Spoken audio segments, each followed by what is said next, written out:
엄마, 올해 설날 음식은 엄마가 준비해 주셔야 할 것 같아요. 태연이 가족이 15명이나 오거든요. 엄마 요리 실력은 알잖아요. 전화기 너머로 들리는 민지의 목소리는 마치 슈퍼마켓에서 우유 좀 사다 달라고 부탁하는 것처럼 가벼웠다. 2살의 박수진은 딸의 말을 처리하는 순간 세상이 잠시 멈춘 것 같았다. 72년의 삶, 45년의 결혼 생활, 30년의 홀로됨, 그리고 이제 이것이다. 15명이라고? 민지야, 그런데 왜 내가 다 준비해야 하는 거니? 수지는 손가락 마디가 하얗게 될 때까지 전화기를 움켜쥐었다. 전화기 반대편에서 버릇없는 아이처럼 짜증 섞인 한숨 소리가 들렸다. 아이고, 엄마. 엄마는 시간 여유가 있잖아요. 저희는 하루 종일 일해야 하고요. 게다가 태연이 집은 식구들 다 모이기엔 너무 좁아요. 엄마 집은 완벽하잖아요. 그 넓은 대청마루에 큰 부엌도 있고. 솔직히 말하면 엄마만큼 갈비찜이랑 떡국 잘 만드는 사람 없잖아요. 수지는 눈을 감고 부엌 벽에 기댔다. 민지가 어렸을 때 수천 번의 식사를 준비했던 바로 그 부엌. 딸이 10대 때 밤늦게 들어올 때까지 기다렸던 그 부엌. 남편 장례식 후 혼자 조용히 울었던 바로 그 부엌이었다. 마치 딸은 누가 엄마이고 누가 딸인지 완전히 잊어버린 것 같았다. 민지야, 난 가정부가 아니야. 나는 내 엄마란다. 아이고, 엄마. 그렇게 예민하게 굴지 마세요. 그냥 가족 모임이잖아요. 엄마가 장 보시면 제가 나중에 돈 드릴게요. 태연이가 시어머니한테 이미 말씀드렸는데 시어머니는 디저트 가져오신대요. 엄마는 메인 요리, 반찬들, 전, 그리고 설날 전후로 집 청소만 하시면 돼요. 뭐, 평소에 하시던 거 있잖아요. 평소에 하던 거라. 수지는 목 깊숙한 곳에서 쓴웃음이 올라오는 걸 느꼈다. 언제부터 자기가 가족의 하인이 되는 게 당연해진 걸까? 언제부터 자기 시간, 자기 에너지, 자기 존엄성이 아무 가치도 없다는 듯이 취급받는 걸 받아들인 걸까? 아, 그리고 엄마, 한 가지 더요. 태연이 식구들이 음식에 좀 까다로워요. 너무 매운 건 안 되고요. 캐롤 이모는 밀가루 못 먹어요. 사촌 동생 매튜는 채식주의자고요. 태연이 할머니는 고기를 아주 잘 익혀야만 드세요. 아, 그리고 소주 필요한데 너무 비싼 건 말고요. 결국 돈이 많이 드니까. 수지는 침묵했다. 민지의 모든 말 하나하나가 뺨을 맞는 것처럼 느껴졌다. 이건 단순히 설날 음식 준비의 문제가 아니었다. 빗방울이 모여 폭풍이 되듯 평생 동안 쌓인 작은 굴욕들이었다. 너무나 당연하다는 듯이 던진 15명이라는 말. 마치 까다로운 낯선 사람 15명을 위한 음식 준비가 차 끓이는 것만큼 쉬운 일인 것처럼. 그래서 민지야, 너는 뭘 할 건데? 내가 네 남편 가족 전체를 위해 요리하는 동안? 아이고, 엄마. 당연히 저도 가서 도와드리죠. 상 차리고 음료수 따라드리고 그럴게요. 태연이는 가족들 챙기느라 바쁠 거예요. 엄마도 알잖아요. 이런 가족 모임이 어떤지. 수진의 가슴속 깊은 곳에서 무언가 부서지는 느낌이 들었다. 심장이 아니었다. 더 깊은 무언가였다. 인내심이었다. 항상 네라고 말하던 무한한 능력. 문제를 일으키지 않는 완벽한 엄마가 되어야 한다는 필요성이었다. 72년 동안 수지는 모든 것을 해결하고 모든 것에 적응하며 세상이 무너져도 미소 짓는 여자였다. 민지야, 한 가지 물어볼 게 있는데. 태연이랑 태연이 가족이 날 초대한 게 마지막이 언제였지? 마지막으로 나를 미래 손주들의 할머니로 대접하고 공짜 가정부가 아니라고 여긴 게 언제였어? 엄마, 그런 식으로 시작하지 마세요. 다들 엄마를 정말 감사하게 생각해요. 그냥, 뭐, 태연이가 원래 그런 성격이잖아요. 좀 수줍어하는, 수줍다. 자기 차 고치는 돈이 필요할 때는 돈 빌리기를 부끄러워하지 않던 태연. 내 식구가 외식할 때 수진이 계산하도록 내버려 두는 걸 부끄러워하지 않던 태연. 태연이 부모님이 외지에서 방문할 때 수진의 집을 무료 호텔로 쓰는 걸 부끄러워하지 않던 그 태연. 알았어, 민지야. 완벽하게 이해했어. 수진의 목소리가 변했다. 더 이상 평소에 이해심 많고 언제나 도와줄 준비가 된 엄마의 목소리가 아니었다. 차갑고 계산적이고 다른 소리였다. 민지가 그것을 눈치챈 것 같았다. 왜냐하면 그녀의 어조가 더 부드러워지고 조종적으로 변했기 때문이다. 그럼 좋다는 말씀이시죠니 엄마? 엄마가 다 준비해 주시는 거죠? 정말 아름다운 설날이 될 거예요. 모두가 엄마 요리 실력이 얼마나 대단한지 기억할 거예요. 수지는 부엌 창문 밖으로 수십 년 동안 갖고 온 정원을 바라봤다. 민지가 어렸을 때 심었던 장미들, 다른 도시에 살면서 거의 전화도 하지 않는 손녀를 밀어주던 녹슨 그네, 수진의 전 세계는 작아져 버렸다. 남들에게 유용한 존재로만 축소되어 버렸다. 민지야, 내 사랑, 너한테 소식이 있어. 내 남편이랑 친척들이 설날에 온다고? 완벽하네. 그럼 나는 여행 가고 너는 모두를 돌볼 수 있겠네. 난 베이비시터도 아니고 하물며 직원은 더더욱 아니거든. 전화기 반대편의 침묵은 귀가 먹먹할 정도였다. 수지는 딸의 당황한 생각들을 거의 들을 수 있었다. 민지의 창백한 얼굴, 까다로운 15명을 위한 저녁 식사를 스스로 준비해야 할 가능성에 대한 공포로 커진 눈을 상상할 수 있었다. 뭐라고요? 엄마, 진심이 아니시죠? 여행? 어디로요? 누구랑요? 엄마, 이거 너무하잖아요. 다 계획된 거라고요. 너한테 계획된 거지, 민지야. 내가 그 계획에 참여하고 싶은지 물어보지도 않고. 수지는 떨리는 손으로 전화기를 끊고 수화기를 마치 낯선 물건을 보듯 바라봤다. 수십 년 만에 처음으로 아니오라고 말했다. 평생 처음으로 경계를 설정했다. 그 느낌은 무서우면서도 해방감을 주는 것이었다. 수지는 천천히 거실로 걸어갔다. 그곳에는 평생의 사진들이 선반에서 그녀를 지켜보고 있었다. 5살 때의 민지가 분홍색 물방울무늬의 한복을 입고 정원에서 이가 빠진 채 웃고 있는 사진. 고인이 된 남편 철수가 군복을 입고 잘생기고 젊은 모습으로 있는 사진. 삶이 그들을 고지서와 병과 실망으로 때리기 전의 모습. 민지의 첫 설날 사진들. 수진이 엄마가 되는 것이 행복하기 위해 필요한 전부라고 믿었던 때. 이 모든 게 언제 시작된 걸까? 언제부터 자신의 꿈과 욕구를 가진 수진이라는 여자에서 단순히 민지 엄마가 된 걸까? 수지는 30년 전 철수가 죽던 날을 기억했다. 민지는 겨우 15살이었고 수지는 자기가 아빠와 엄마 역할을 다 하겠다고 딸에게 부족한 게 없게 하겠다고 스스로에게 약속했다. 그리고 그 약속을 지켰다. 손이 거칠어지고 어깨가 굽을 때까지 공장에서 이중 근무를 했다. 민지의 대학 등록금을 내기 위해 결혼 보석을 팔았다. 민지가 안정이 필요하다는 이유로 다시 사랑에 빠질 가능성을 포기했다. 딸이 가장 중요하다는 이유로 30년 동안 외로움을 삼켰다. 5년 전 민지가 태연과 결혼했을 때 수지는 마침내 자기 자신을 위해 조금이라도 살 수 있을 거라고 생각했다. 이제 성인이 되고 자리를 잡은 딸이 더 이상 그렇게 많은 걸 필요로 하지 않을 거라고. 얼마나 순진했던가. 첫 번째 부탁은 결혼 2개월 후에 왔다. 엄마, 태연이 차 계약금으로 200만 원만 빌려주실 수 있어요?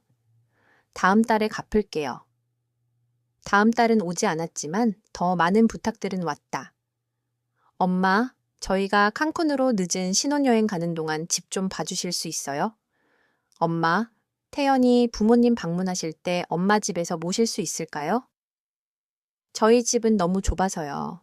그리고 수지는 항상 네라고 말했고 항상 웃었고 항상 도와줄 준비가 되어 있었다. 수지는 침실로 걸어가 중요한 서류들을 보관하는 서랍을 열었다. 그곳에는 가족 지출을 기록한 공책이 있었다. 수년 동안 꼼꼼하게 기록을 유지해왔다. 불신 때문이 아니라 매 1원의 가치를 아는 일하는 여자의 습관 때문이었다. 숫자들이 배를 때리는 펀치처럼 그녀를 강타했다. 지난 5년 동안 민지와 태연에게 2천만 원 이상을 썼다. 연금에서, 평생의 저축에서. 나이 들어 의료비로 쓰려고 모아둔 돈에서 나간 2천만 원. 태연이 생일 저녁 식사 50만 원. 민지 자동차 수리 100만 원. 온 가족 설날 선물 120만 원. 민지와 태연의 시댁 방문 항공권 80만 원. 태연이 실직했을 때 민지 월세 3개월 동안 150만 원. 그리고 단 한 번도 그들은 수진이 어떻게 지내는지, 수진에게 돈이 필요한지, 수진 자신의 꿈이 뭔지 물어보지 않았다. 그날 밤 수진은 부엌 식탁에 앉아 빈 종이를 바라봤다. 처음으로 자기 자신을 위해 무언가를 하고 싶다는 생각이 명확하게 떠올랐다. 하지만 뭘 해야 할지 몰랐다. 72년 동안 다른 사람을 위해 사는 게 너무 당연했기 때문에 자기 자신을 위한다는 개념 자체가 낯설었다. 그녀는 서랍을 열고 오래된 여권을 꺼냈다. 30년 전 철수가 살아있을 때 함께 제주도에 갔던 것이 마지막 여행이었다.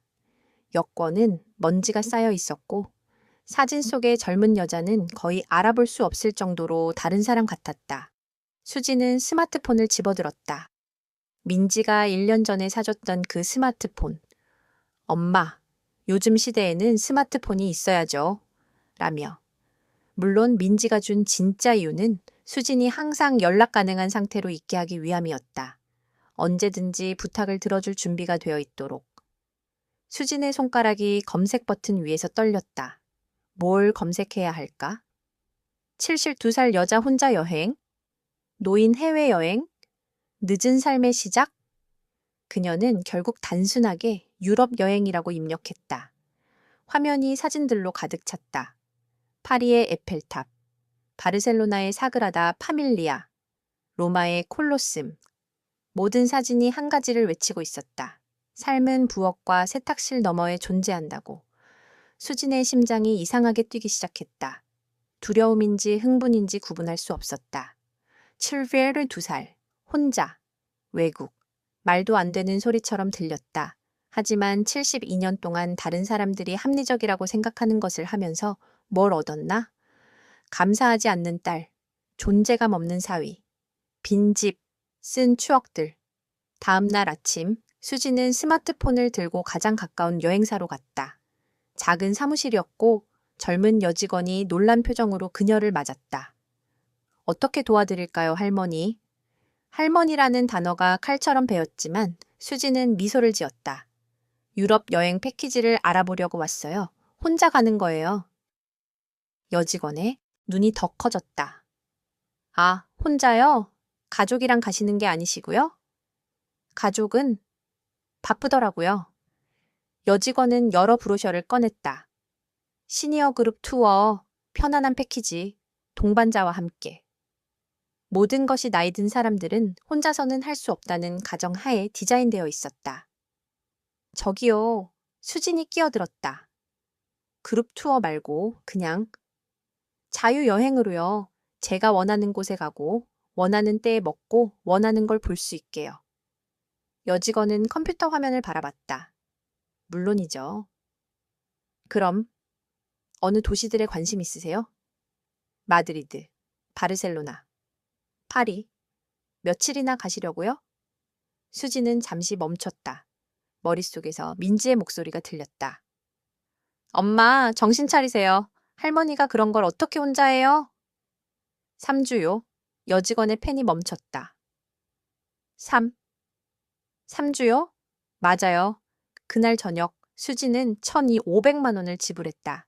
항공권, 호텔, 보험. 그녀가 평생 저축한 돈에서 나간 돈이었다. 언젠가 병원비로 쓰려고, 언젠가 노인 요양원에 들어갈 때를 위해 모아둔 돈. 하지만 그 돈을 쓰는 순간 수지는 무언가를 깨달았다. 자기가 그 돈을 쓸 때까지 살아있지 않을 수도 있다는 것. 미래를 위해 저축하는 것이 무슨 의미가 있을까? 만약 현재를 살지 않는다면? 집에 돌아와서 수지는 클로젯을 열었다. 30년 된 옷들이 그녀를 바라봤다. 실용적이고 편안하고 완전히 영혼이 없는 옷들. 언제 마지막으로 예쁘다고 느끼기 위해 옷을 입었을까? 다음 날 수지는 백화점에 갔다. 젊은 여자들만 입는다고 생각했던 옷들을 입어봤다.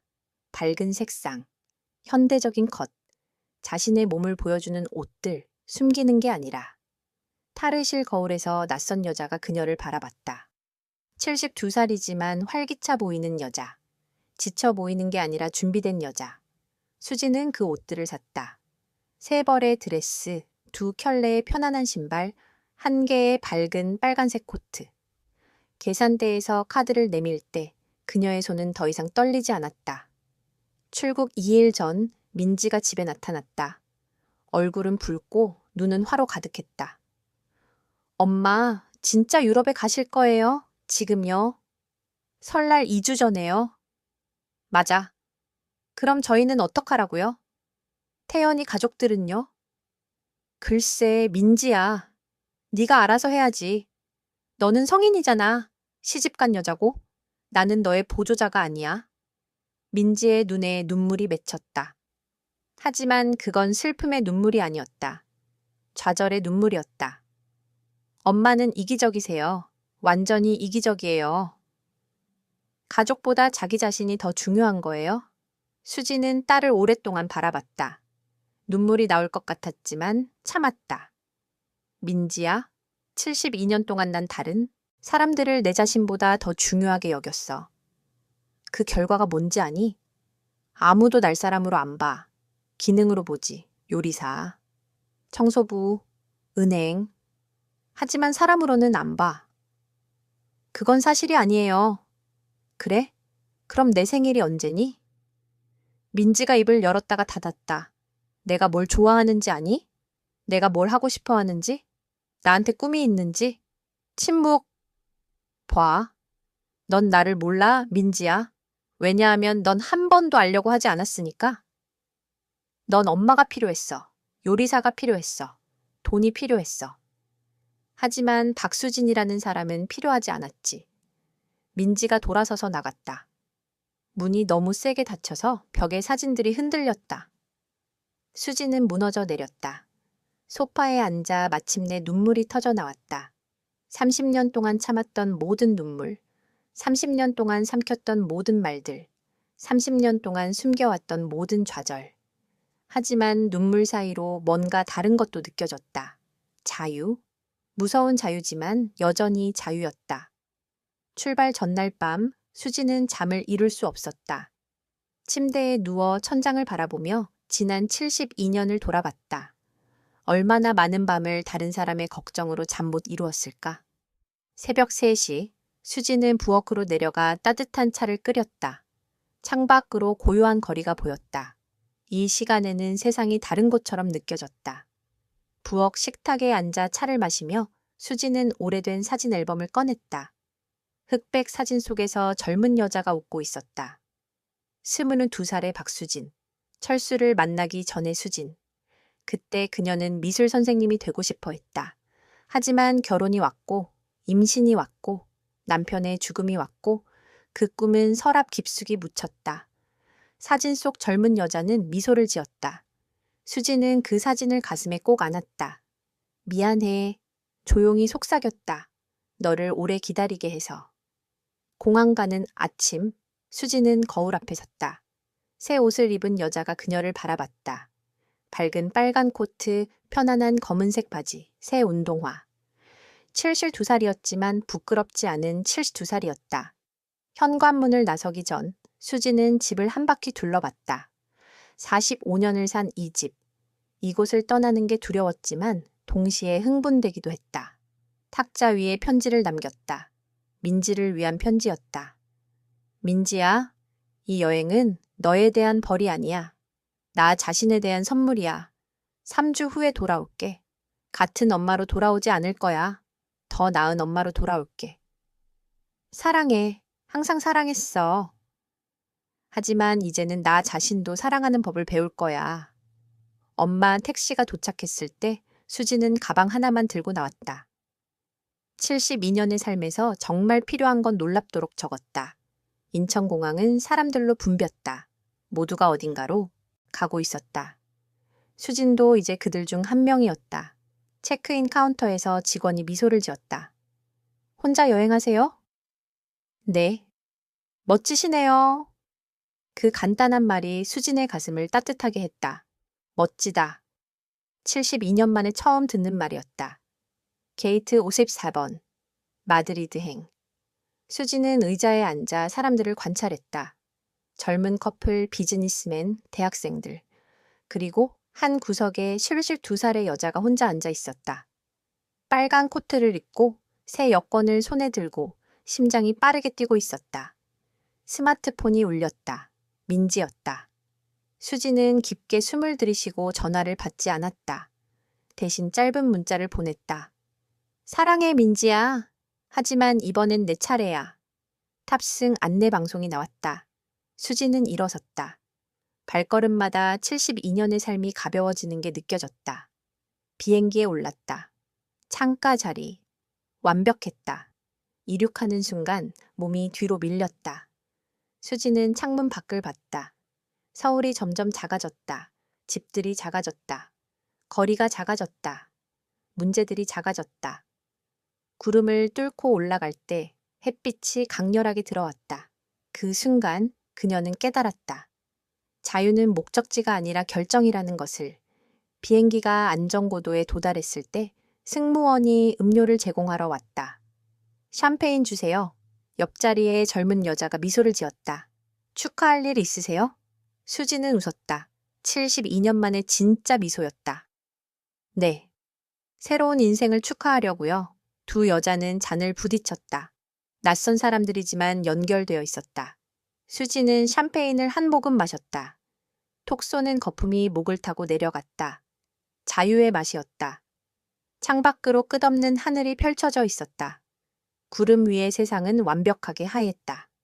수지는 가방에서 새 노트를 꺼냈다.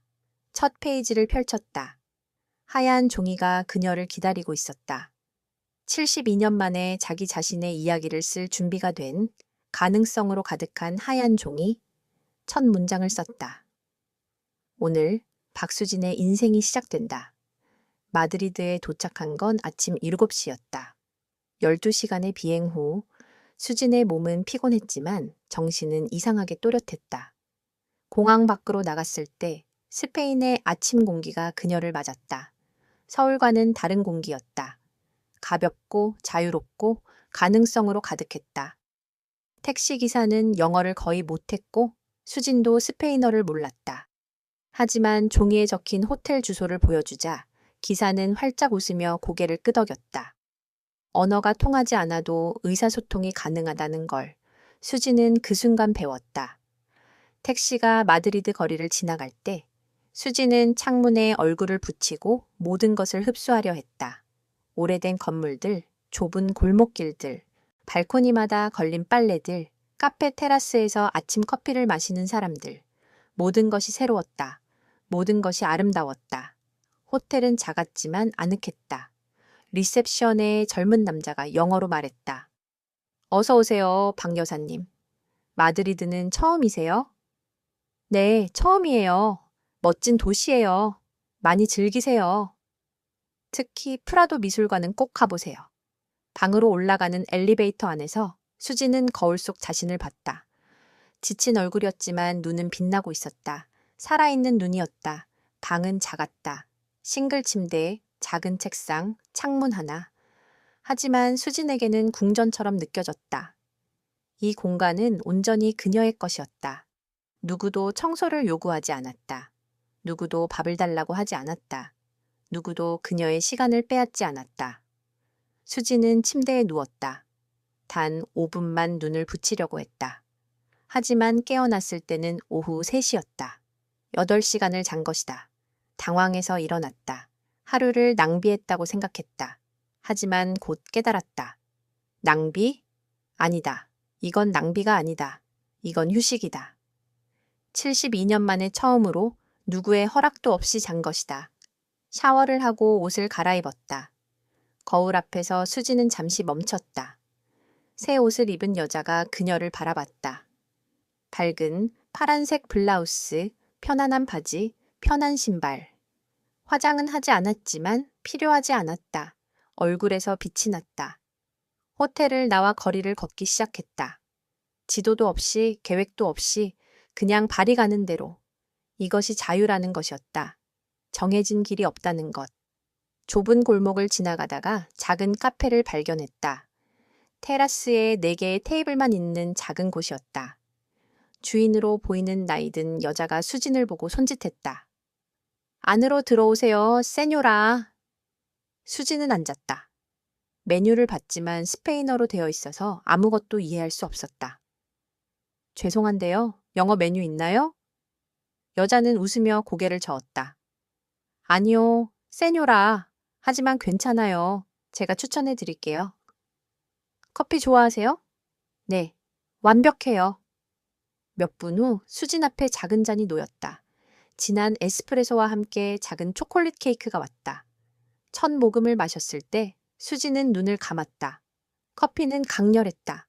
쓰고 진하고 완벽했다. 케이크는 녹았다. 입안에서 부드럽게 녹아내렸다. 맛있어요? 여자가 물었다. 수진은 눈물이 날 것 같았다. 단순한 커피와 케이크가 이렇게 감동적일 수 있다니. 완벽해요. 정말 완벽해요. 좋아하시니 다행이네요. 혼자 여행하세요? 네. 용감하시네요. 저는 마리아예요. 저는 수진이에요. 두 여자는 웃었다. 언어가 서툴렀지만 뭔가 통하는 게 있었다. 그날 저녁 수진은 프라도 미술관을 갔다. 문을 닫기 한 시간 전이었지만 괜찮았다. 그녀는 천천히 걸으며 그림들을 봤다. 벨라스케스, 고야, 엘 그레코. 이름들만 들어봤던 화가들의 작품이 눈앞에 있었다.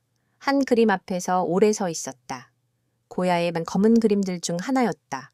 어둡고 강렬하고 고통스러운 그림이었다. 하지만 아름다웠다. 고통도 예술이 될 수 있다는 것을 수지는 그 순간 깨달았다. 자신의 72년도 어쩌면 그림이 될 수 있다는 것을. 미술관을 나왔을 때 해가 지고 있었다. 마드리드의 하늘은 주황색과 분홍색으로 물들었다. 수지는 벤치에 앉아 그 광경을 지켜봤다. 서울에서는 언제 마지막으로 일몰을 봤을까? 너무 바빠서, 너무 지쳐서 일몰을 볼 시간이 없었다. 스마트폰이 울렸다. 민지였다. 수지는 잠시 망설이다가 전화를 받았다. 엄마? 민지야. 엄마, 진짜 스페인에 계세요? 침묵. 그리고 민지의 목소리가 작아졌다. 엄마, 저 설날 어떻게 하면 좋을지 모르겠어요. 태연이 가족들이 정말 오는데. 수지는 깊게 숨을 들이쉬었다. 민지야, 넌 할 수 있어. 레스토랑을 예약하거나 간단하게 준비하거나 솔직하게 말하거나 방법은 많아. 하지만 그건 네가 결정할 일이야. 나는 이제 내 문제를 대신 풀어주지 않을 거야.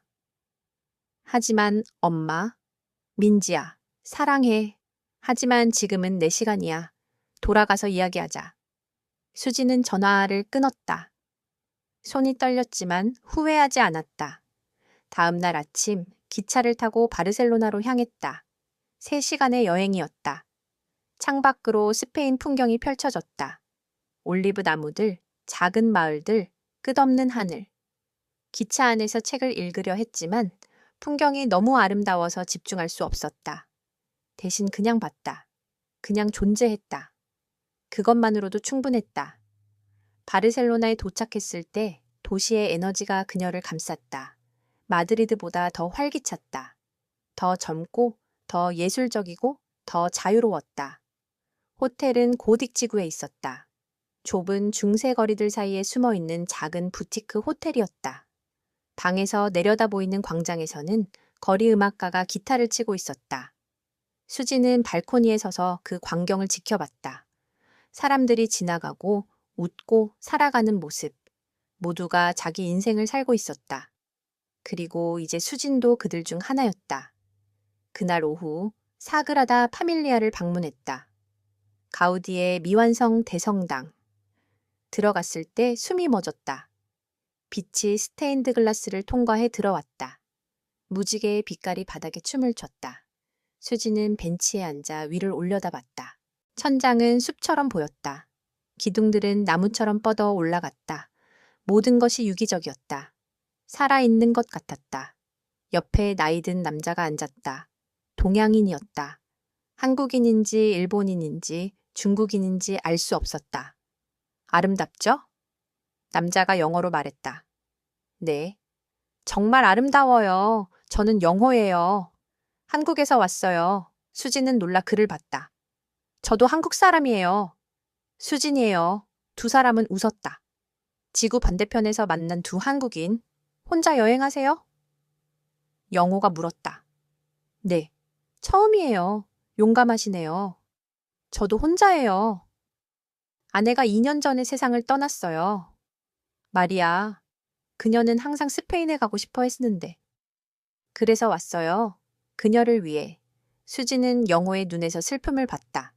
하지만 그 슬픔 뒤에는 뭔가 다른 게 있었다. 평화 같은 것. 저는 72살이에요. 수진이 말했다. 72년 동안 다른 사람을 위해 살았어요. 이번이 처음이에요. 나를 위한 여행. 영호는 고개를 끄덕였다. 저는 68살이에요. 40년 동안 완벽한 남편이 되려고 노력했어요. 마리아가 죽은 후에야 깨달았어요. 완벽한 남편이 되려다 보니 나 자신을 잃어버렸다는 걸. 두 사람은 침묵했다. 하지만 불편한 침묵이 아니었다. 서로를 이해하는 침묵이었다. 저녁 먹으러 가실래요? 영호가 물었다. 수지는 잠시 망설였다. 낯선 남자와? 하지만 곧 웃었다. 왜 안 되겠어? 72살인데 뭐가 두려워? 좋아요. 그들은 작은 타파스 바를 찾았다. 해산물, 감바스 알 아이오, 파타타스 브라바스. 작은 접시들이 테이블을 가득 채웠다. 영호는 와인을 주문했다. 수지는 평소에 술을 거의 마시지 않았다. 하지만 오늘은 마셨다. 달콤하고 부드러운 레드 와인이었다. 당신 딸은 어떻게 반응했어요? 영호가 물었다. 수지는 와인을 한 모금 마셨다. 화났어요. 이기적이라고 했어요. 하지만 알아요? 처음으로 이기적이라는 말이 모욕처럼 들리지 않았어요. 오히려 자유처럼 들렸어요. 영호는 웃었다. 제 아들도 비슷했어요. 아빠, 혼자 여행은 위험해요. 라고 했죠. 하지만 68년 동안 안전하게 살았는데 뭐가 바뀌었나요? 아무것도 바뀐 게 없었어요. 그래서 결정했어요. 마지막 몇 년은 다르게 살기로. 마지막 몇 년이라니. 그 말이 수진의 가슴을 찔렀다. 72살. 얼마나 남았을까? 10년? 20년? 누가 알겠어? 시간은 선물이에요. 영호가 조용히 말했다. 마리아가 죽고 나서 배웠어요. 우리는 시간이 무한하다고 착각하며 살아요. 하지만 그렇지 않아요. 그래서 이제는 매 순간을 살려고 한대요. 수지는 고개를 끄덕였다. 72년을 미래를 위해 살았다. 민지를 위해, 나중을 위해, 언젠가를 위해. 하지만 그 언젠가는 오지 않았다. 그리고 이제 깨달았다. 언젠가는 오지 않는다는 것을. 언젠가는 만들어야 하는 것이라는 것을. 그날 밤 호텔로 돌아오는 길에 수지는 해변을 걸었다. 바르셀로네타 해변. 모래에 신발을 벗고 걸었다. 차가운 모래가 발가락 사이로 스며들었다. 파도 소리를 들으며 수지는 멈춰 섰다. 하늘을 올려다봤다. 별들이 빛나고 있었다. 서울에서는 볼 수 없는 별들이었다. 그 순간 무언가가 터져나왔다. 눈물이었다. 하지만 슬픔의 눈물이 아니었다. 해방의 눈물이었다. 72년 동안 참았던 모든 것이 쏟아져 나왔다. 외로움, 분노, 좌절, 피로, 침묵. 모든 것이 눈물과 함께 바다로 흘러갔다. 영호가 조용히 다가왔다. 그는 아무 말도 하지 않았다. 그냥 옆에 서 있었다. 때로는 그것만으로 충분했다. 미안해요. 수진이 눈물을 닦으며 말했다.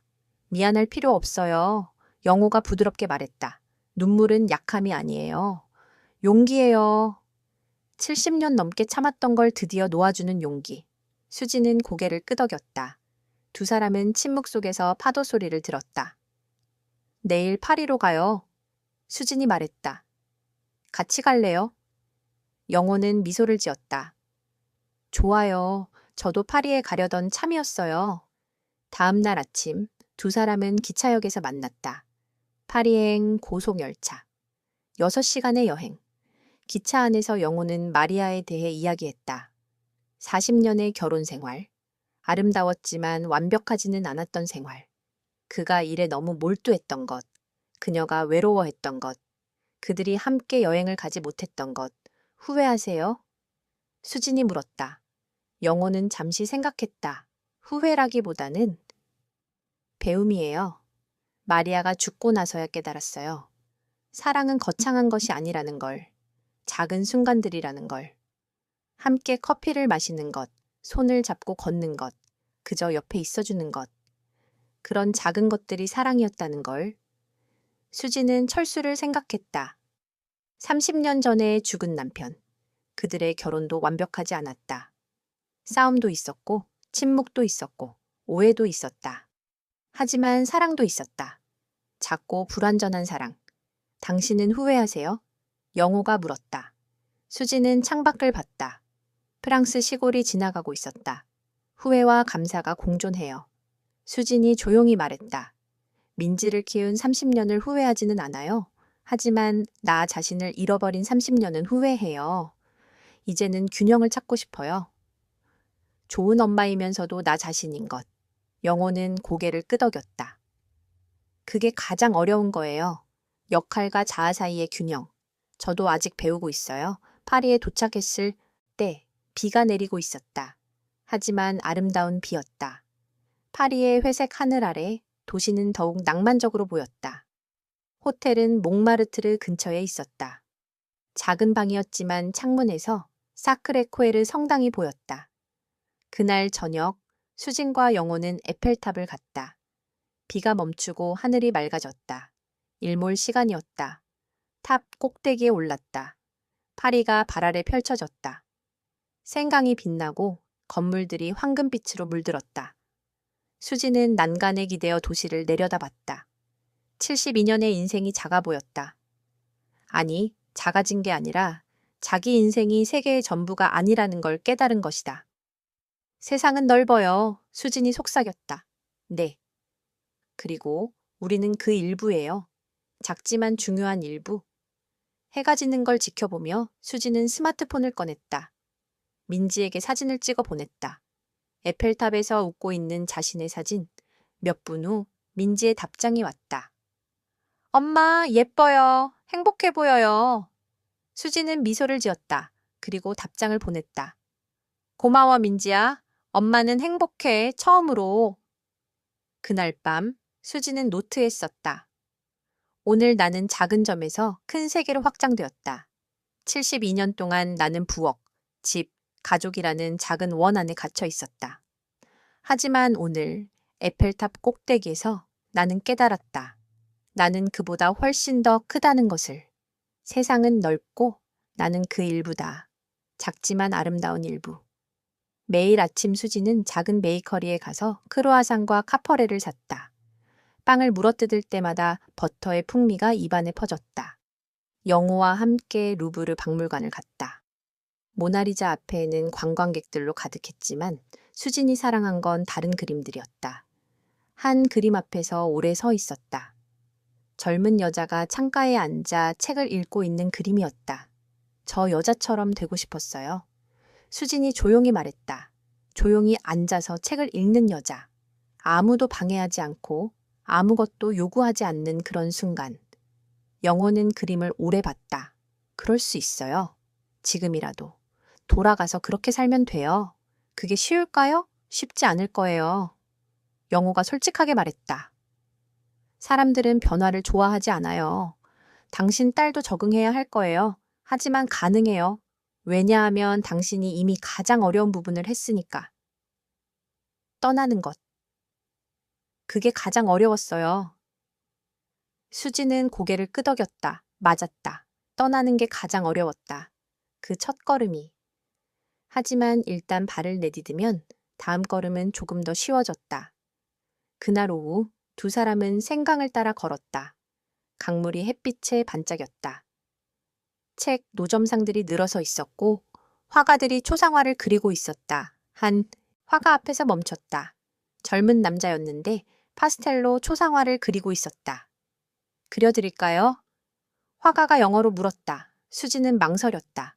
하지만 영호가 격려했다. 왜 안 돼요? 좋은 기념이 될 거예요. 수지는 의자에 앉았다.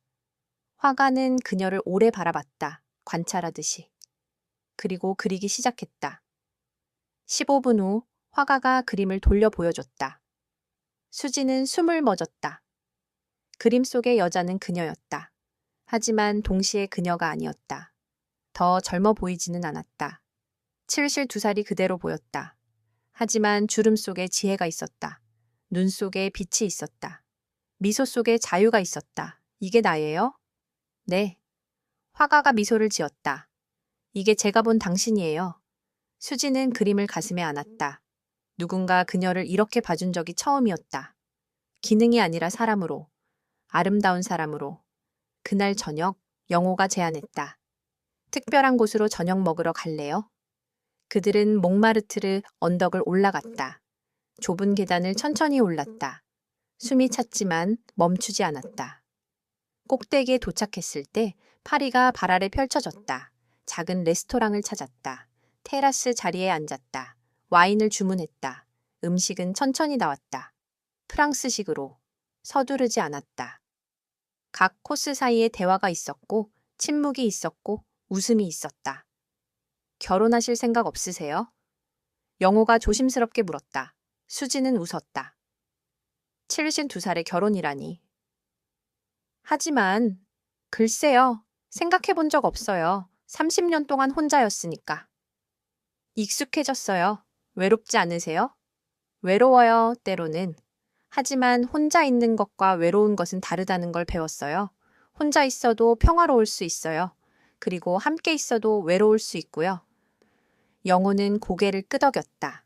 마리아가 아팠을 때 저는 매일 그녀 옆에 있었어요. 하지만 가장 외로웠던 시간이었어요. 왜냐하면 그녀는 이미 제게서 멀어지고 있었으니까. 조금씩, 매일 조금씩. 수지는 영호의 손을 잡았다. 따뜻한 손이었다. 살아있는 손이었다. 그래도 당신은 곁에 있어줬어요. 그게 사랑이에요. 두 사람은 침묵했다. 하지만 그 침묵은 아름다웠다. 서로를 이해하는 침묵이었다. 별이 하나둘 나타나기 시작했다. 파리의 불빛들이 켜졌다. 도시 전체가 빛났다. 아름답네요. 수진이 속삭였다. 당신이 더 아름다워요. 영호의 말에 수진은 얼굴이 빨개졌다. 71살인데도 얼굴이 빨개질 수 있다는 게 신기했다. 영호 씨, 저는 연애를 30년 동안 안 했어요. 어떻게 하는지도 기억이 안 나요. 영호는 웃었다. 저도 마찬가지예요. 40년 동안 한 사람만 사랑했으니까. 하지만 어쩌면 우리 나이가 되면 연애가 더 간단해질지도 몰라요. 더 이상 인상을 줄 필요도 없고 완벽한 척할 필요도 없고. 그냥 솔직하면 되니까. 수지는 미소를 지었다. 그럼 솔직하게 말할게요. 영호 씨와 함께 있으면 편해요. 오랜만에 느끼는 편안함이에요. 저도요. 영호가 부드럽게 말했다. 당신과 있으면 마리아를 배신하는 것 같지 않아요. 오히려 그녀가 기뻐할 것 같아요. 제가 다시 살아있다는 게. 두 사람은 손을 잡은 채 파리를 내려다봤다. 나이는 72살과 68살이었지만 그 순간 그들은 10대처럼 느껴졌다. 모든 게 새로웠다. 모든 게 가능했다. 다음 날, 수진의 마지막 날이었다. 내일이면 서울로 돌아가야 했다. 영호와 함께 오르세 미술관을 갔다. 인상파 그림들, 모네, 르누아르, 드가. 빛과 색의 축제였다. 한 그림 앞에서 수진은 울었다. 모네의 수련, 연못 위에 떠있는 수련들, 평화롭고 고요했다. 왜 우세요? 아름다워서요. 그리고 왜 이제야 이런 아름다움을 보는지. 영호는 그녀를 안았다. 파리에서는 사랑이 나이를 묻지 않았다. 늦지 않았어요. 영호가 속삭였다. 이제 시작이에요. 그날 저녁 작별 인사를 나눴다. 영호는 파리에 일주일 더 머물 예정이었다. 서울로 오면 연락하세요. 제가 갈비찜 해드릴게요. 영호는 웃었다. 조건이 있어요. 당신이 요리하고 싶을 때만. 약속해요. 두 사람은 포옹했다. 수진 씨, 당신을 만나서 감사해요. 저도요, 영호 씨. 호텔로 돌아와서 수진은 짐을 쌌다. 물질적으로는 별로 없었다. 하지만 마음속에는 우주가 들어왔다. 마지막 밤, 수진은 발코니에 나가 파리를 바라봤다. 수진은 더 이상 민지의 엄마만이 아니었다. 수진은 박수진이었다. 72살, 여행자, 살아있는 여자, 민지에게 마지막 문자를 보냈다. 민지야, 내일 돌아가. 많은 것이 바뀔 거야. 사랑해. 민지의 답장은 빨랐다. 엄마, 기다릴게요. 사랑해요. 그리고 미안해요. 미안해요. 그 두 글자가 변화의 시작이었다. 노트의 마지막 페이지에 썼다. 파리에서의 마지막 밤. 내일이면 서울로 돌아간다. 같은 여자로 돌아가지 않을 것이다. 72년 동안 나는 다른 사람의 시선으로 나를 정의했다. 좋은 딸, 좋은 아내, 좋은 엄마. 하지만 나는 누구인가? 이번 여행에서 나는 그 질문에 대한 답을 찾기 시작했다. 나는 박수진이다. 불완전하지만 아름답다. 늙었지만 살아있다. 두렵지만 자유롭다. 그리고 이제 나는 집으로 간다. 하지만 다른 여자로서. 창문을 닫고 침대에 누웠다. 내일이면 긴 비행이었다. 하지만 두렵지 않았다. 오히려 기대되었다. 서울이 기다리고 있었다. 민지가 기다리고 있었다. 새로운 시작이 기다리고 있었다. 노트의 마지막 페이지에 썼다. 파리에서의 마지막 밤. 내일이면 서울로 돌아간다. 72년 동안 나는 다른 사람의 시선으로 나를 정의했다. 좋은 딸, 좋은 아내, 좋은 엄마. 하지만 나는 누구인가? 이번 여행에서 나는 그 질문에 대한 답을 찾기 시작했다. 나는 박수진이다. 불완전하지만 아름답다. 늙었지만 살아있다. 그리고 이제 나는 집으로 간다. 하지만 다른 여자로서. 비행기가 인천공항에 착륙했을 때 수진의 심장이 빠르게 뛰었다. 두려움이었을까? 기대였을까? 아마도 둘 다였을 것이다. 공항 도착 홀을 나왔을 때 민지가 서 있었다. 꽃다발을 들고 눈이 빨갛게 부어 있었다. 엄마, 민지야. 두 여자는 서로를 바라봤다. 3주였다. 그런데 평생처럼 느껴졌다. 민지가 먼저 다가왔다. 꽃을 내밀었다. 엄마, 미안해요. 정말 미안해요. 수지는 꽃을 받았다. 노란 장미들이었다. 아름다웠다. 고마워, 민지야. 엄마가 너무 많이 변하신 것 같아요. 그래? 어떻게? 민지는 잠시 말을 찾지 못했다. 더 밝아 보이세요? 아니, 더 살아있어 보여요. 수지는 미소를 지었다. 그래? 나는 살아있어. 처음으로.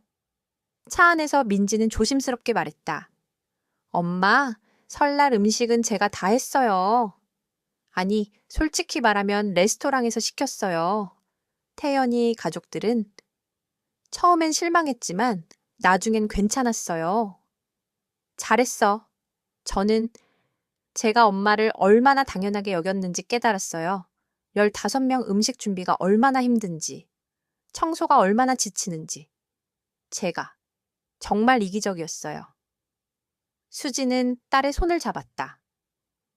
민지야, 이제 시작이야. 우리 관계가 달라져야 해. 나는 내 엄마야. 하지만 나는 박수진이기도 해. 너를 사랑해. 하지만 나 자신도 사랑할 거야. 민지는 눈물을 닦았다. 알겠어요, 믿어, 엄마. 배울게요. 집에 도착했을 때 모든 게 그대로였다. 하지만 동시에 모든 게 달라 보였다. 같은 집이었지만 이제는 감옥처럼 느껴지지 않았다. 그날 밤 수지는 혼자 집에 앉아 있었다. 민지는 떠났다. 조용했다. 하지만 외롭지 않았다. 스마트폰이 울렸다. 영호였다. 잘 도착하셨어요? 네. 집이에요. 어때요? 다시 돌아온 기분이? 수지는 웃었다. 이상해요. 모든 게 같은데 다르게 보여요. 아니, 제가 달라진 거죠. 그럼 잘 된 거예요. 영호 씨는 언제 돌아오세요? 다음 주요. 그때 서울에 들를게요. 약속했잖아요. 갈비찜. 수지는 웃었다. 기대할게요. 전화를 끊고 수지는 부엌으로 갔다. 30년 동안 수천 끼의 식사를 준비했던 그 부엌. 하지만 이제는 다른 공간처럼 느껴졌다. 의무의 공간이 아니라 창조의 공간. 다음 날 아침, 수지는 근처 문화센터에 갔다. 광고판을 봤다. 시니어 미술교실 초보자 환영. 수지는 망설이지 않고 등록했다. 첫 수업은 일주일 후였다. 수지는 긴장했다. 72살에 새로운 걸 배운다니. 하지만 동시에 설렜다. 교실에 들어갔을 때 6명의 사람들이 있었다. 모두 60대 이상이었다. 선생님은 젊은 여자였다. 안녕하세요. 저는 김지은이에요. 오늘부터 우리 함께 그림을 그릴 거예요. 실력은 중요하지 않아요. 즐기는 게 중요해요. 수지는 이젤 앞에 앉았다. 하얀 캔버스가 그녀를 기다리고 있었다. 가능성으로 가득한 하얀 공간. 오늘은 자유롭게 그려보세요. 뭐든 좋아요. 수지는 붓을 들었다. 손이 떨렸다. 하지만 첫 선을 그었다. 파란색, 하늘의 색, 자유의 색. 1시간 후 그림이 완성되었다. 완벽하지 않았다. 서툴렀다. 하지만 아름다웠다. 왜냐하면 그것은 수진의 것이었으니까. 선생님이 다가왔다. 와, 정말 좋아요. 이게 첫 그림이세요? 네, 재능이 있으시네요. 계속하세요. 집으로 돌아오는 길에 수지는 그림을 꼭 안고 걸었다. 한 여자가 그녀를 보고 웃었다. 예쁜 그림이네요. 감사합니다. 제가 그렸어요. 그 말을 하는 순간 수지는 가슴이 벅찼다. 제가 그렸어요. 얼마나 오랫동안 자기 것을 만들지 못했을까. 몇 주가 지났다. 수지는 매주 미술 수업에 갔다. 그림이 늘었다. 색감이 좋아졌다. 하지만 그보다 중요한 건 수진이 행복했다는 것이다.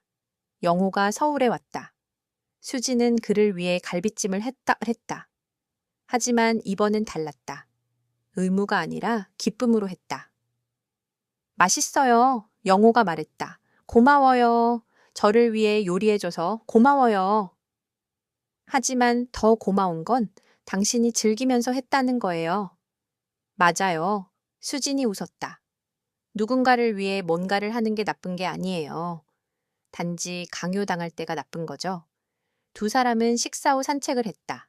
한강공원, 봄이 오고 있었다. 벚꽃이 피기 시작했다.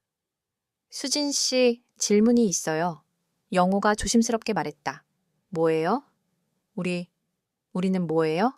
수진은 웃었다. 72살과 68살의 연애? 이상하죠? 전혀. 오히려 아름다워요. 수지는 영호의 손을 잡았다. 천천히 가요. 우리에게는 시간이 있어요. 많지 않을 수도 있지만 그래도 있어요. 영호는 고개를 끄덕였다. 천천히. 좋아요. 그날 밤 영호가 떠난 후 수지는 노트에 썼다. 사랑은 나이를 모른다. 68살, 72살이어도 심장은 뛸 수 있다. 영호와 나는 완벽하지 않다. 우리는 과거가 있고 상처가 있고 두려움이 있다.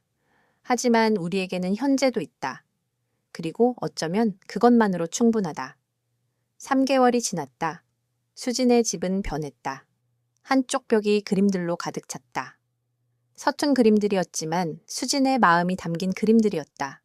민지와의 관계도 변했다. 민지는 이제 일주일에 한 번 방문했다. 그리고 방문할 때마다 물었다. 엄마, 뭐 도와드릴까요? 처음엔 이상했다. 딸이 돕겠다고 하는 게. 하지만 수지는 배웠다. 도움을 받는 것도 사랑이라는 것을. 민지와 수지는 함께 요리를 했다. 민지가 서툴렀지만 수지는 인내심 있게 가르쳤다. 마치 민지가 어렸을 때처럼. 엄마, 저 결혼할 때 이런 거 가르쳐 주셨어야 했어요. 수지는 웃었다. 가르쳐 줬어. 하지만 너는 배우고 싶어 하지 않았어. 이제는 배우고 싶어 하니까 배우는 거야. 민지는 고개를 끄덕였다. 맞아요. 제가 준비가 안 됐었나 봐요. 6개월이 지났다. 수지는 지금 자기 작은 미술 스튜디오에 앉아 있다. 아니, 스튜디오라고 부르기엔 거창하다. 집에 작은 방 하나를 개조한 것뿐이다. 하지만 수진에게는 우주였다. 손에는 아크릴 물감이 묻어 있다. 마음은 73년 동안 느껴본 것 중 가장 가벼웠다. 73살에 색을 섞는 법을 배우고 풍경화에 자연스러운 재능이 있다는 걸 발견할 줄은 몰랐다. 벽에는 지난 6개월 동안 그린 그림들이 걸려 있다. 처음 그림은 서툴렀다. 하지만 매주 조금씩 나아졌다. 지은 선생님은 말했다. 수진 선생님, 재능이 있으세요. 잠들어 있었다. 맞는 말이다. 72년 동안 잠들어 있었던 것들이 너무 많다.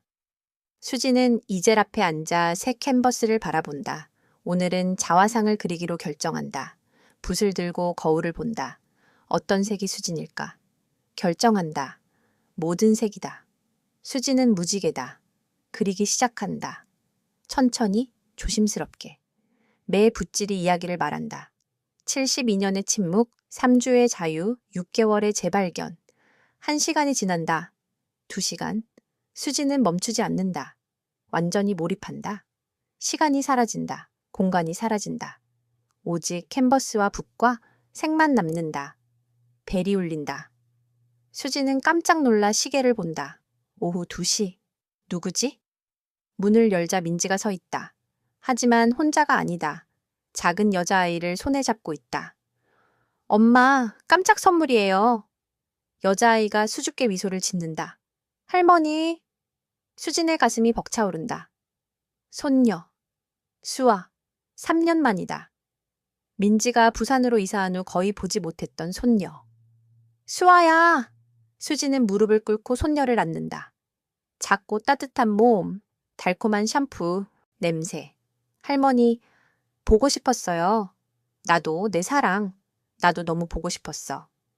민지가 조용히 말한다. 엄마, 제가 잘못 생각했어요. 엄마가 우리를 볼 수 없는 게 아니라 제가 엄마를 안 보여드린 거였어요. 너무 바빴다고 핑계를 댔죠. 하지만 진실은 엄마한테 빚진 것 같아서 불편했어요. 그래서 피했어요. 수지는 딸의 손을 잡는다. 이제 알았으면 됐어. 그날 오후 세 세대의 여자들이 부엌에 모인다. 수진이 수에게 떡을 만드는 법을 가르친다. 민지가 옆에서 돕는다. 할머니, 이거 어려워요. 수아가 투덜댄다. 수지는 웃는다. 처음엔 다 어려워. 하지만 연습하면 쉬워져. 인생도 그래. 민지가 수진을 본다. 어머니의 손이 손녀의 손을 감싸고 있다. 부드럽고 인내심 있고 사랑스럽다. 민지는 갑자기 깨닫는다. 이 손이 자기를 키웠다는 것을, 이 손이 30년 동안 모든 것을 해냈다는 것을. 엄마, 미안해요. 민지의 눈에서 눈물이 흐른다. 제가 정말 이기적이었어요. 수지는 딸을 안는다. 이제 됐어. 우리는 앞으로 나아가고 있어. 그게 중요해. 수아가 떡을 완성한다. 완벽하지 않다. 모양이 울퉁불퉁하다. 하지만 수아는 자랑스럽다. 할머니, 봐요. 제가 했어요. 훌륭해, 수아야. 넌 할 수 있어. 뭐든지. 그날 저녁, 민지와 수아가 떠난 후 수지는 스튜디오로 돌아간다. 미완성 자화상이 기다리고 있다. 하지만 이제 뭔가 추가하고 싶다. 배경에 작은 인물들을 그린다. 민지, 수아, 영호, 지은 선생님, 마리아. 영호의 마리아가 아니라 마드리드의 카페 주인 마리아. 수지는 혼자가 아니다. 수지는 사람들로 둘러싸여 있다. 하지만 이제 그 사람들이 수진을 정의하지 않는다. 수지는 스스로를 정의한다. 다음 날 영호가 온다. 하지만 오늘은 특별하다. 작은 상자를 들고 있다. 이게 뭐예요? 선물이요. 수지는 상자를 연다. 안에는 작은 목걸이가 있다. 간단한 실버 체인에 작은 펜던트. 새 모양이다. 날개를 펼친 새. 아름다워요. 영호가 목걸이를 수진의 목에 걸어준다. 당신이 날았어요. 수진 씨. 72년 동안 갇혀 있다가 날았어요. 이게 그걸 상기시켜 줄 거예요. 수지는 거울을 본다. 새 펜던트가 빛난다. 자유의 상징. 고마워요, 영호 씨. 저를 위한 선물도 있어요? 영호가 장난스럽게 묻는다. 수지는 웃으며 캔버스를 가져온다. 어제 완성한 풍경화. 피아노가 있는 방. 창문으로 햇빛이 들어온다. 이게 당신이에요. 음악이 있는 방. 빛이 들어오는 공간. 영호는 그림을 오래 본다. 눈이 촉촉해진다. 완벽해요. 두 사람은 차를 마시며 앉는다. 편안한 침묵. 말이 필요 없는 침묵. 수진 씨. 영호가 조심스럽게 말한다. 저는 당신을 사랑해요. 노인의 사랑이지만 여전히 사랑이에요.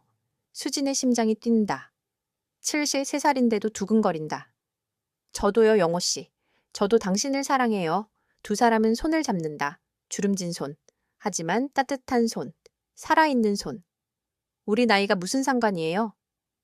수진이 웃는다. 73살이든 13살이든 심장은 심장이에요. 맞아요. 영호가 고개를 끄덕인다. 그리고 우리의 심장은 아직 뛰고 있어요. 주말에 수지는 문화센터에서 작은 전시회를 연다. 새로운 시작이라는 제목. 6개월 동안 그린 그림들을 전시한다. 많은 사람이 오지 않을 거라고 생각했다. 하지만 놀랍게도 20명이 넘게 온다. 민지와 수아, 영호, 미술반 동료들, 이웃들, 그리고 심지어 태연도 온다. 태연이 수진에게 다가온다. 어색해 보인다. 어머님, 그림들이 정말 아름답습니다. 고마워요, 태연 씨. 저는 사과하고 싶어요. 제가 어머님을 당연하게 여겼어요. 민지도 그렇게 배웠고요. 그건 제 잘못이에요. 수지는 놀란다. 태연이 사과하다니. 5년 만에 처음이다. 받아들여요, 태연 씨.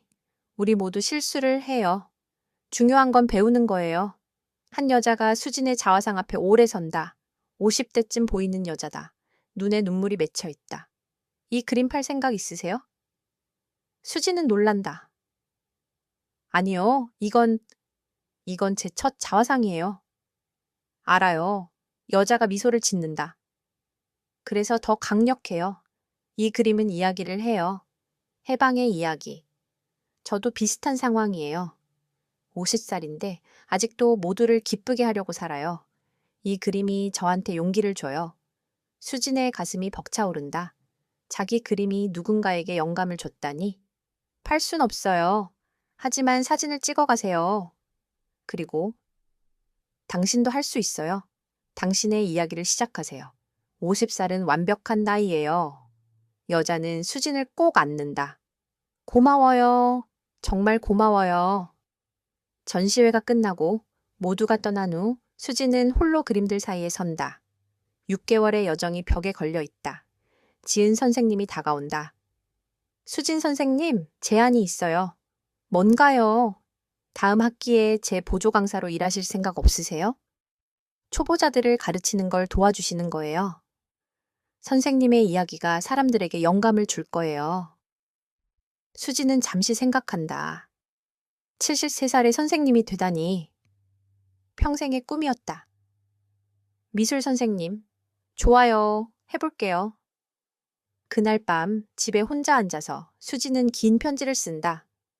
자기 자신에게 보내는 편지. 친애하는 박수진에게 72년 동안 당신은 보이지 않았다. 아니, 보이지 않은 게 아니라 당신이 스스로를 보지 않았다. 당신은 너무 바빴다. 다른 사람들을 돌보느라, 다른 사람들의 필요를 충족시키느라, 다른 사람들의 꿈을 이루느라. 하지만 이제 당신은 본다. 거울을 보면 당신은 아름다운 여자를 본다. 완벽하지 않다. 주름이 많다. 늙었다. 하지만 살아있다. 그리고 처음으로 진짜로 살아있다. 당신은 더 이상 누군가의 엄마, 누군가의 아내, 누군가의 하인이 아니다. 당신은 박수진이다. 예술가, 연예인, 선생님, 친구, 자유로운 영혼, 73년이 걸렸다. 그리고 당신은 가끔 시간을 낭비했다고 생각한다. 하지만 아니다. 당신은 시간을 낭비하지 않았다. 당신은 배웠다. 그리고 이제 당신은 가르친다. 당신의 삶으로. 앞으로 얼마나 남았는지 아무도 모른다. 10년, 20년, 하루, 중요하지 않다. 왜냐하면 당신은 이제 매 순간을 살기 때문이다. 당신은 더 이상 미래를 위해 저축하지 않는다. 당신은 현재에 투자한다. 당신은 더 이상 언젠가를 기다리지 않는다. 왜냐하면 언젠가는 지금이기 때문이다. 사랑의 수진아. 처음으로, 진심으로, 완전히 당신 자신으로부터 편지를 접어 특별한 봉투에 넣는다. 서랍에 보관한다. 미래의 자신에게. 혹시 잊어버릴까봐. 집이 이제 다르게 느껴진다. 더 이상 필사적인 전화나 부탁을 기다리는 곳이 아니다. 이곳은 수진의 성소다. 모든 물건이 수진이 원하는 곳에 있고 모든 결정이 수진의 것이다. 침묵이 더 이상 무섭지 않다. 침묵은 수진을 포옹한다. 민지와는 이제 다르게 대화한다. 처음엔 어려웠다. 눈물이 있었고 비난이 있었고 상호 고발이 있었다. 하지만 수진이 자신을 방어하는 걸 멈추고 단순히 경계를 유지했을 때 뭔가 변했다. 민지는 수진을 자원이 아니라 사람으로 대하는 법을 배워야 했다. 아직도 배우고 있지만 진전이 있다. 이제 민지는 자기 문제를 말하기 전에 수진이 어떻게 지내는지 먼저 묻는다. 계산서를 기대하지 않고 점심에 초대한다. 작은 변화들이지만 의미 있다. 태연? 태연은 여전히 태연이다. 하지만 이제 수진의 문제가 아니다. 민지는 천천히 남편의 문제가 시어머니의 책임이 아니라 남편의 책임이라는 걸 배우고 있다. 그녀에게 힘든 교훈이었지만 필요한 교훈이다. 영호는 일주일에 한 번 방문한다. 차를 마시고 수업 이야기를 나눈다. 그는 정말 피아노를 샀고 쇼팽을 배우고 있다. 가끔 영화를 보러 간다.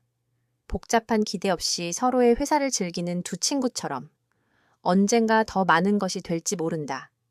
하지만 처음으로 그 불확실성이 괴롭지 않고 아름답게 느껴진다. 수지는 자기애가 이기심이 아니라는 걸 배웠다. 그것은 감정적 생존이다. 수년 동안 수지는 희생과 사랑을 혼동했다. 더 많이 줄수록 더 많이 사랑받을 거라고 생각했다. 이제 수지는 진정한 사랑이 두 사람 모두가 자신의 개성을 유지할 만큼 서로를 존중할 때 꽃핀다는 걸 이해한다. 은행 계좌가 늘었다. 가족 은행 노릇을 그만두면 얼마나 많은 돈을 절약할 수 있는지 놀랍다. 수지는 그 저축의 일부를 집 리모델링, 그림 수업, 작은 사치품들에 사용했다. 매달 마사지, 새 책, 식탁을 위한 신선한 꽃, 매일을 삶의 축하처럼 만드는 것들. 가장 놀라운 건 수진이 보이지 않는 게 아니었다는 것이다. 단지 자신을 보는 걸 멈췄을 뿐이었다. 자신을 소중히 여기기 시작하자 다른 사람들도 그렇게 하기 시작했다. 이웃들이 다르게 인사한다. 정육점 주인이 수진의 그림에 대해 묻는다. 도서관 사서가 특별히 미술책을 따로 보관해둔다. 경계를 설정하는 것이 관계를 파괴하지 않는다는 걸 배웠다. 관계를 개선하거나 제거한다. 그리고 두 결과 모두 좋다. 개선되는 관계는 더 진실해진다. 제거되는 관계는 아마 유지할 가치가 없었을 것이다. 어떤 날은 잃어버린 세월에 대한 슬픔을 느낀다. 자신이 없어서는 안 될 존재라고 믿었던 여자. 실제로는 대체 가능했던 여자에 대한 슬픔. 하지만 그 슬픔이 더 이상 수진을 마비시키지 않는다. 받아들이고 포옹하고 그리고 놓아준다. 과거는 수진을 가르쳤다. 현재는 수진의 것이다. 수진은 지금 쓰고 있는 손을 본다. 당연하게 여긴 사람들을 위해 수천 끼의 식사를 요리한 손. 자신이 만들지 않은 엉망을 청소한 손. 다른 사람의 꿈을 위한 수표에 서명한 손. 이제 이 같은 손이 예술을 창조하고 자신의 생각을 쓰고 개인적 성취에 박수를 친다. 비행기에 올랐던 여자는 자기 이름을 잊어버린 은퇴한 가정부였다. 돌아온 여자는 박수진이다. 예술가, 여행자, 친구, 자신의 존재를 검증받기 위해 누구의 승인도 필요 없는 완전한 여자. 수지는 매일 아침 일어나서 그날이 무엇을 가져올지 정확히 모른다. 하지만 이제 그 불확실성은 무섭지 않고 흥분된다. 왜냐하면 마침내 가장 중요한 교훈을 배웠기 때문이다. 수지는 자기 자신의 이야기를 쓸 자격이 있다. 그리고 결말을 바꾸기에 절대 늦지 않았다. 창문 밖을 본다. 봄이 완전히 왔다. 정원에 장미들이 만개했다. 민지가 어렸을 때 함께 심었던 그 장미들. 스마트폰을 든다. 영우에게 사진을 찍어 보낸다.